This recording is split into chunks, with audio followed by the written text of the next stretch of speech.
সমতুল্য ভগ্নাংশ কাকে বলে? সমতুল্য শব্দের অর্থ হলো একই মান বা একই পরিমাণ।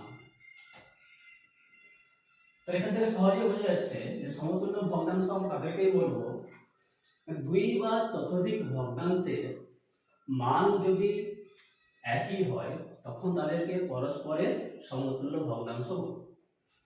যেমন আমি যদি ধরি 1/5 একটা ভগ্নাংশ আর একটা ভগ্নাংশকে যদি আমি ধরি 3/15, তাহলে এই 1/5 আর 3/15 মান কি একই নয়? যদি একই হয় তাহলে এরা পরস্পরের সমতুল্য ভগ্নাংশ হবে।